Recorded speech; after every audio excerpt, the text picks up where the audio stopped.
नमस्कार दोस्तों, स्वागत है आपका अनुपमा एकेडमी में। इतिहास की सीरीज में आज हम संगम युग को देखेंगे और संगम युग से संबंधित उन सभी तथ्यों को देखेंगे जो परीक्षाओं में बार बार पूछे जाते हैं। तो मैं अनुपम तिवारी स्वागत करता हूं आपका अपने इस YouTube चैनल पर। यही जानते हैं संगम युग के विषय में। जब हम संगम शब्द को देखते हैं तो हमको इसके प्रयोग की जो पहली बात मिलती है वह 7वीं सदी के आसपास मिलती है और एक शैव संत हैं जिनको कहते हैं तिरुनाबुक्करू। तो इनके द्वारा यह शब्द पहली बार प्रयोग किया गया। इन्हें अप्पार के नाम से भी जाना जाता है। परीक्षाओं में अप्पार नाम भी आपसे पूछा जा सकता है, तो इसको आप ध्यान रखिएगा। जो हमने पुस्तक देखी है बार बार, पेरिप्लस ऑफ द एरिथ्रियन सी, उस पुस्तक में भी संगम शब्द का वर्णन है। यह शब्द जो संगम काल है यह मुख्यतः प्रयोग होता है चोल, चेर व पांड्य राजाओं के काल से। राजा के लिए जो प्रयुक्त शब्द है जो हमको इस समय काल में मिलता है वह हम देखते हैं कोन, को और मन्नन। तो यह कोन, को और मन्नन शब्द प्रयुक्त होता हमको मिलता है राजा के लिए। संगम शब्द सबसे पहले किसने दिया? तिरुनाबुक्करू ने।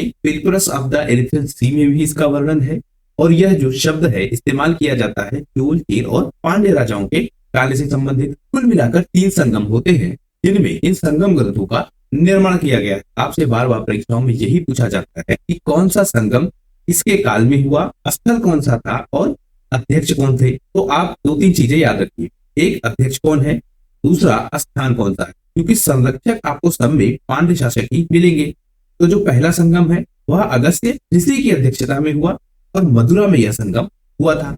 अगस्त्य ऋषि के विषय में आप ध्यान रखिएगा, यह संगम काल में या हम कहें दक्षिण भारत में बहुत फेमस है। जब हम कहेंगे आर्यकरण, मतलब वह व्यक्ति कौन जिसने दक्षिण भारत में आर्य सभ्यता को फैलाया, तो वह हमको अगस्त्य ऋषि मिलते हैं। द्वितीय संगम होगा तोल्कापियर की संस्थापक व्यवस्था में और अगस्त्य ऋषि ही इसके अध्यक्ष मिलेंगे। यह कहाँ हुआ?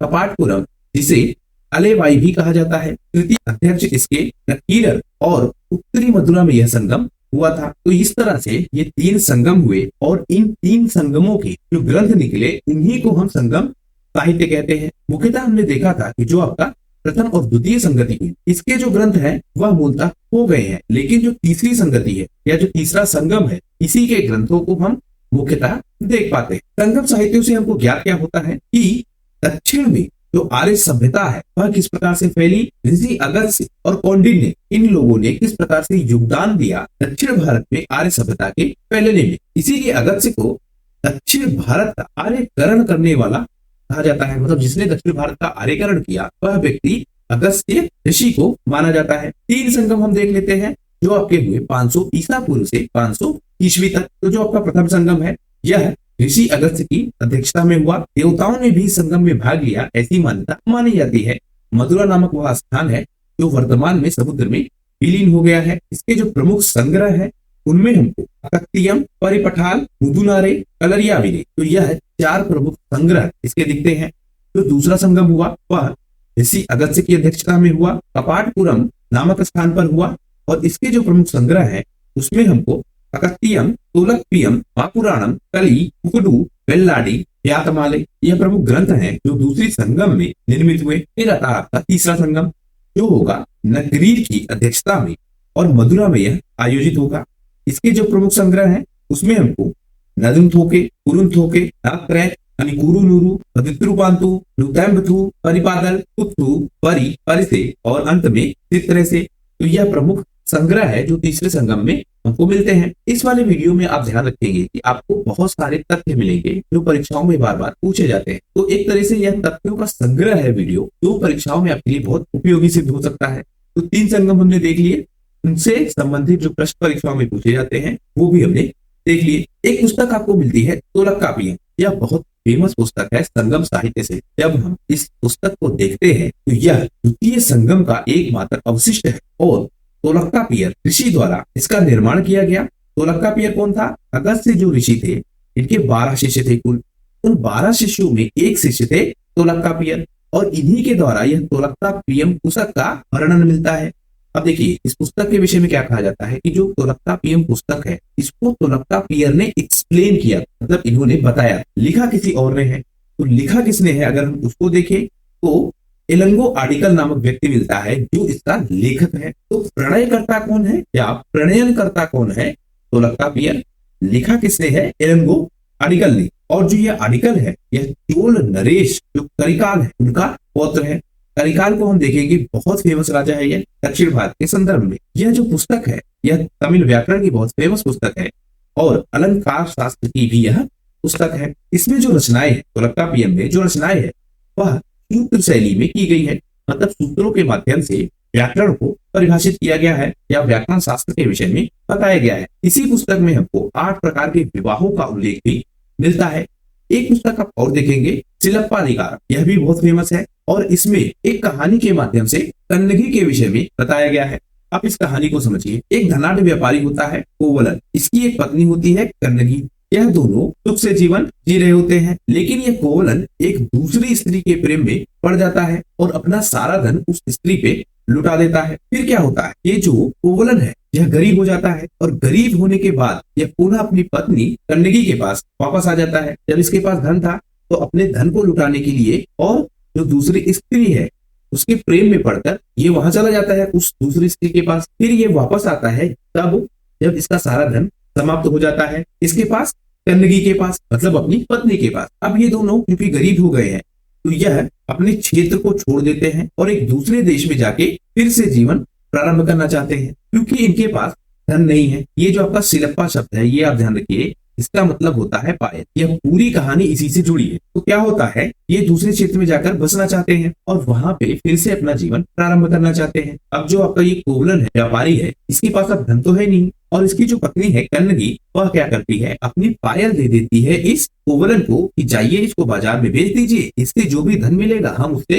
फिर से व्यवसाय आरंभ करेंगे। होता क्या है कि जो उस क्षेत्र का राजा है, उस राजा की जो पत्नी है, उस पत्नी की पायल हो गई होती है और जब यह कोवलन कन्नगी की पायल बेचने जाता है सुनार के पास तो सुनार को ऐसा लगता है कि यह राजा की ही पायल है, यह राजा की पत्नी की पायल है। अब ये पूरा मामला चला जाता है राजा के पास। राजा इस कोवलन को सजा के तौर पर मृत्यु दंड दे देते हैं। इससे जो कन्नगी है यह बहुत दुखी होती है और यह राजा के दरबार में जाती है तो बस राजा आत्महत्या कर लेता है या अपने प्राण त्याग देता है दरबार में ही, ऐसी कहानियां हैं। और उसके बाद भी यह कन्नगी शांत नहीं होती है और उस पूरे साम्राज्य में भयानक त्रासदी आती है और लगभग वह साम्राज्य समाप्त हो जाता है। यह भी माना जाता है कि इस कन्नगी को शांत करने के लिए जो देवी पार्वती है वह अवतरित होकर आई और उन्होंने इसको शांत करवाया। जब हम दक्षिण भारत को देखते हैं तो इस कन्नगी देवी की पूजा हमको दक्षिण भारत में मिलती है। तो एक छोटी सी कहानी है जो सिलप्पाधिकारम में आपको मिलती है। दरअसल इन ग्रंथों से क्या होता है, मैंने आपको कहानी क्यों बताई, दरअसल इन ग्रंथों से क्या होता है, हमको सामाजिक व्यवस्था समझने में काफी मदद मिलती है कि किस तरह की सामाजिक व्यवस्था है। जैसे राजा के दरबार में हमको मिलता है कि चोरी के लिए मृत्यु दंड जैसी सजा दी जा सकती है, क्योंकि राजा ने कोवलन को मृत्यु दंड दे दिया और उसकी हत्या कर दी। तो इस तरह के वर्णन हमको बताते हैं दक्षिण भारत के समाज के विषय में। तो 2 पुस्तकें आप देख चुके हैं। एक स्थान मिलता है आपको तिरुवाक्काम-पुलियर। यह जो क्षेत्र है आपका,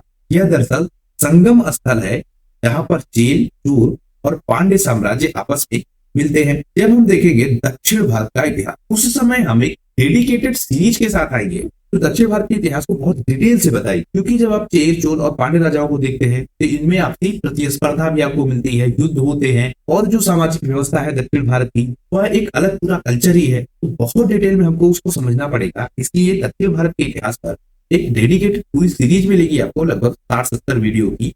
तब जाकर आप समझ पाएंगे दक्षिण भारत के इतिहास को ठीक से। यहाँ हम सिर्फ अभी इतना देख रहे हैं जो परीक्षा में पूछा जाएगा। तो यह संगम स्थल आपको मिलता है जहां पर चेल, चोल और पांड्य साम्राज्य आपस में मिलते हैं, मतलब इनकी सीमा आपस में टच होती है। जब हम विषय वस्तु की दृष्टि से देखते हैं तो हमको संगम साहित्य के 2 भाग मिलते हैं। एक भाग को कहा जाएगा अहूम, जो हमको प्रेम से संबंधित मिलेगा। दूसरा भाग मिलेगा हमको पुरम। पुरम आपको याद होगा, पुरंदर की चर्चा हमने बार बार की है, उससे कनेक्ट करके आप याद रखिएगा। तो जब दूसरा भाग इसका देखते हैं हम पुरम, तो उसमें हमको युद्ध से संबंधित ग्रंथ दिखेंगे। तो एक भाग अहूम जो प्रेम से संबंधित ग्रंथों से भरा होगा, दूसरा भाग पुरम जो युद्ध से संबंधित ग्रंथों से भरा होगा। तो 2 तरह के ग्रंथ हम देखते हैं। कुछ साहित्यों को हम देख लेते हैं और उनके रचनाकारों के विषय में भी हम देख लेते हैं, क्योंकि परीक्षाओं में इनसे संबंधित प्रश्न बार बार आपसे पूछा जाएगा। जैसे हमने बात की सबसे फेमस पुस्तक तोलकाप्पियम, इसके लेखक तोलकाप्पियर। फिर एक पुस्तक है सिलप्पाधिकारम, इसके लेखक इलंगो आदिगल। फिर अगली पुस्तक मणिमेखले, बहुत फेमस पुस्तक है यह भी, और इसके लेखक तितल्ले सत्यनाथ। अगली पुस्तक आपकी जीवक चिंतामणि और इसके लेखक तीर्थकदेवर। अगली पुस्तक कुरल या भूपाल भी इस पुस्तक को कहा जाता है और यह तिरुवल्लुवर की पुस्तक है।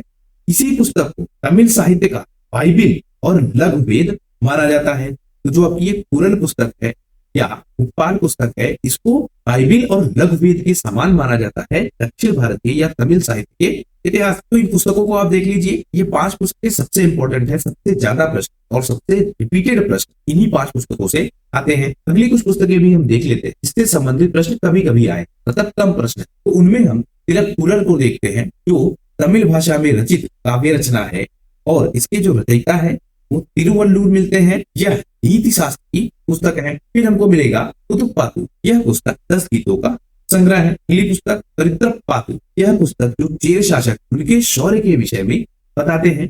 अगली पुस्तक एतुत्तोतोके, यह 8 गीतों का संग्रह है। अहनानूरू, यह रुद्र सरमन से संबंधित पुस्तक है। मरुगरुप्या, यह पुस्तक नकीरर की पुस्तक है। तो यह पुस्तक इसलिए मैं आपसे कह रहा था कि बहुत इंपॉर्टेंट नहीं है, क्योंकि इनके रचनाकार उनके विषय में ज्यादा प्रश्न नहीं पूछा जाता है। एक पुस्तक आप तिरक्कू कुरल को याद रखिएगा, क्योंकि यह पूछा जा सकता है। इसके अलावा जो आपकी ये 5 पुस्तकें हैं, इनसे संबंधित प्रश्न बार बार आपसे पूछा जाता है। हम संगम साहित्य के राज्यों को देखते हैं, जिनमें हमने 3 राज्यों की चर्चा की है। इनके प्रतीक चिन्ह क्या है, इनसे संबंधित प्रश्न भी पूछा जाता है। तो जब हम आपका देखते हैं चोल राज्य, तो इसका प्रतीक चिन्ह हमको मिलता है बाघ और इसके जितने भी राजकीय प्रतीक है उसमें हम इस चिन्ह को देखते हैं। दूसरा चिन्ह संबंधित होगा चेर साम्राज्य से और इसमें हम धनुष को देखते हैं। फिर आपका होगा पांड्य साम्राज्य से संबंधित मछली को, और जो ये आपकी मछली है यह इनके राजकीय चिन्ह के रूप में प्रयुक्त होती है। तो इस तरह से जो चोल साम्राज्य है उसमें सिंह, जो चेर साम्राज्य है उसमें धनुष और जो पांड्य साम्राज्य है उसमें मछली इनके प्रतीक चिन्ह के रूप में प्रयुक्त होता है। अब हम देख लेते हैं चेर साम्राज्य को। इसके अन्य नाम भी हमको मिलते हैं, जैसे कुडावर, बिल्लावर, उरैयार, मलैयार, मनाकर। तो चेर साम्राज्य अन्य नामों से भी जाना जाता है। उदयनचेरस इस वंश का प्रथम शासक हमको मिलता है और यह माना जाता है कि जब महाभारत का युद्ध हुआ था तो महाभारत के युद्ध के समय यह शासक तमिल क्षेत्र में हमको मिलता है और इस व्यक्ति ने, जिन्होंने महाभारत के युद्ध में भाग लिया था, उन लोगों को भोजन करवाया था। तो इस तरह से जो आपका ये उदयन है, इसके विषय में हमको महाभारत से भी साक्ष्य मिलता है। इसके विषय में कहा जाता है कि बहुत बड़ी पाकशाला इसने बनवाई थी और उसमें यह अपनी जनता को भी भोजन करवाता था। दूसरा व्यक्ति मिलेगा आपको नेदुंजेरल आदल। इसने क्या किया था, परंदे को अपनी राजधानी बनवाया था और जो मालाबार का क्षेत्र है वहां पर शत्रुओं को पराजित किया था। यवन व्यापारियों को इसने कैद किया और उनसे हरजाना भी वसूला। 7 अभिषिक्त राजाओं को पराजित किया और अधिराज की उपाधि धारण की। तो जो आपका ये नेदुंजेरल है, यह सबसे प्रथम प्रतापी राजा मिलता है हमको चेर साम्राज्य का। इसने इन यवरम्बन की भी उपाधि धारण की, जिसका अर्थ होता है हिमालय की सीमा वाला। तो कहा जाता है जो आपका ये नेदुंजेरल है, इसने हिमालयी क्षेत्रों पर भी अधिकार किया था। फिर आता है चेर राजा, जिसका नाम है चेनगुट्टवन। यह सबसे धर्मपरायण राजा हमको मिलता है और प्रतापी राजा के रूप में मिलता है। लाल चेर के नाम से भी यह प्रसिद्ध है और यह महान शासक है चेर साम्राज्य का। एक कवि देखते हैं पररर के नाम से, जो कि इसका यशोगान करते हुए हमको मिलते हैं। इसके पास एक जहाजी बेड़ा है और यह शत्रुओं को उनसे पराजित करता है। तो नेवी की शुरुआत हमको चेर साम्राज्य के शासन काल में दिखती है और जो राजा है चेनगुट्टवन, इसके समय काल में हमको मिलता है। इसके विषय में यह भी कहा जाता है कि इसने उत्तर दिशा में जो गंगा नदी का क्षेत्र है वहां पे भी चढ़ाई की और उन क्षेत्रों को भी अपने अधिकार में लिया। जो तमिल महाकाव्य है शिल्पाधिकारम, यह कहता है कि यह पत्नी संप्रदाय को मानने वाला था और इस संप्रदाय के अनुसार जो कौमार की देवी है उनकी यह उपासना करता था। यह साम्राज्य के विषय में मेघस्तनीस क्या कहता है कि इस साम्राज्य में मात्र सत्तात्मक सामाजिक व्यवस्था हमको मिलती है। जो पत्नी पूजा है उसका प्रचलन हमको दिखता है और इस पूजा के द्वारा जो समाज है वह अब पितृसत्तात्मक प्रथा की तरफ आगे बढ़ रहा है। एक शासक मिलता है हमको आदिग। इसके विषय में मेघस्तनीस कहता है यह वह व्यक्ति है जिसने दक्षिण में गन्ने की खेती प्रारंभ की। जो तामली के उल्लेख है वह पांजी या कुरुवूर नगर के आसपास के अनेक स्थलों से रोमन सिक्कों के विषय में बताता है और यह कहता है कि यह क्षेत्र रोमन से व्यापार के लिए बहुत प्रसिद्ध था। फिर आता है आपका चोल साम्राज्य। चोल साम्राज्य के विषय में देखिए तो इनको भी अलग अलग नामों से पुकारा जाता है। तो इनके नाम है जैसे कल्ली, पलामन, सेमीदास और सेनई। तो यह नाम हमको मिलते हैं चोल साम्राज्य से संबंधित। इन्होंने क्या किया, तमिलनाडु में जो पेन्नार और वेल्लारू का क्षेत्र है, इनके मध्य में अपनी शासन व्यवस्था को स्थापित किया। तो पेन्नार नदी और वेल्लारू नदियों के बीच का जो क्षेत्र है वह हमको चोल साम्राज्य से संबंधित मिलता है। कात्यायन द्वारा भी इनका उल्लेख मिलता है और इनका जो प्रतीक चिन्ह है वह बाघ है, ऐसा हमने पीछे भी देखा है। इनकी राजधानी हमको मिलती है उत्तरी मनलू और बाद में अपनी राजधानी है उरैयूर और तंजावुर, इन क्षेत्रों में ट्रांसफर करते हैं। उरैयूर का जो क्षेत्र है यह कपास के लिए बहुत फेमस मिलता है हमको। जो चोल साम्राज्य के राजा हैं उनको अगर हम देखें तो एलारा मिलता है आपको। यह ईसा की दूसरी सदी में श्रीलंका के क्षेत्र पर जीत हासिल करता है और वहां पर लगभग 50 वर्षों तक शासन को कायम रखता है। सबसे फेमस राजा मिलेगा प्रारंभिक स्तर में आपको करिकाल, यह बहुत फेमस है और 190 ईस्वी इसका शासनकाल। शासन के प्रारंभिक काल में इसे अपने पद से हटा दिया गया था, मतलब जब इसके शासक संभाला इसको अपने पद से हटा दिया गया था, इसको कैद कर लिया गया। इसको करिकाल कैद से भाग जाता है और फिर से अपनी गद्दी पर स्थापित होता है। इन सब का विवरण हमको मिलता है पट्टिन पाले के लेखन से। गद्दी पर जब यह वापस आता है तो इसने अपनी राजधानी कावेरीपत्तनम में शासन स्थापित किया और इन सब का वर्णन हमको पत्तुपात नामक एक विवरण में मिलता है। चोल राजा करिकाल के विषय में देखें तो इसने क्या किया, तो चोलों की तटीय राजधानी है पुहार, उसकी स्थापना की और कावेरी नदी के किनारों पर इसने 160 किलोमीटर लंबा बांध बनवाया। नहरों का इसने निर्माण करवाया और सिंचाई व्यवस्था को काफी स्ट्रॉन्ग किया। तंजौर के निकट बेड़ी युद्ध होता है और उस युद्ध में इसको सबसे ज्यादा प्रसिद्धि मिलती है। इस युद्ध में इसने चेर तथा पांड्य राज्यों के 11 राजाओं पर एक साथ विजय प्राप्त की। तो जैसे आप देखेंगे जब इन राजाओं को, चेर को, चोल को और पांडे को, तो इनमें बार बार युद्ध होंगे आपस में, एक दूसरे के क्षेत्र पर बार बार यह अधिकार करेंगे। उस समय के लिए शांति समझौते भी होंगे लेकिन पुनः युद्ध प्रारंभ हो जाएंगे। तो इस तरह से ये लड़ते हुए हमको आपस में मिलेंगे। तो बेड़ी युद्ध जब आपका हुआ जिसमें जो चेर शासक हैं और जो पांड्य शासक यह आपस में मिलकर चोल राजा पर आक्रमण करते हैं। और चोल राजा कौन सा, करिकाल। तो जब यह करिकाल पर आक्रमण करते हैं तो इनको करिकाल हरा देता है। बाद में एक युद्ध होगा वाहेपरंडले, इस युद्ध में इसने 9 राजाओं को हराया। इन सब के कारण यह बहुत फेमस हो गया, मतलब इसको बहुत प्रतापी या दैवीय राजा के रूप में मान लिया गया। इसने उद्योग धंधों का विकास किया, कृषि व्यवस्था का विकास किया, नहरों का विकास किया, जिससे इसका साम्राज्य काफी संपन्न हुआ। इसने जंगल की भूमि को कृषि योग्य भूमि में बदल दिया, जिससे कृषि व्यवस्था का लगातार विकास हुआ। कावेरी नदी के मुहानों पर इसने बांध बनवाया और नहरों का निर्माण करवाया। 7 स्वरों का यह ज्ञाता माना जाता है और वैदिक धर्म का अनुयायी माना जाता है। तो जो चोल राजा का करिकाल है यह बहुत फेमस माना जाता है और इसकी बहुत प्रसिद्धि मिलती है हमको तमिल साहित्यों में। फिर एक राजा मिलता है आपको पेरुनकिल्ली। यह जो पेरुनकिल्ली है इसने राजसूय यज्ञ करवाए और अपनी साम्राज्य की व्यवस्था की स्थापना की। चोलों के काल में हम देखेंगे कि दक्षिण भारत के या तमिल क्षेत्र में सबसे ज्यादा चित्रकला का विकास होगा और यह चित्रकला के विकास का प्रमुख काल माना जाता है। तो चोल साम्राज्य तमिल के क्षेत्र में शासन व्यवस्था को संभालता है। उसके जो प्रमुख राजा है जिनसे संबंधित प्रश्न परीक्षाओं में पूछे जाते हैं उनको हमने देख लिया। फिर आता है आपका पांड्य राज्य। पांड्य राज्य के विषय में देखेंगे मेघसनी सबसे पहले इसका उल्लेख करते हुए हमको मिलता है। यह अपने विवरण में कहता है कि पांड्य राज्य पर हेराक्ल की पुत्री का शासन था और यह राज्य अपने मोतियों के लिए बहुत प्रसिद्ध है। इसने जो प्रायद्वीपीय भारत है उसके सुदूर दक्षिण और दक्षिण पूर्व के क्षेत्र में शासन व्यवस्था को संभाला था।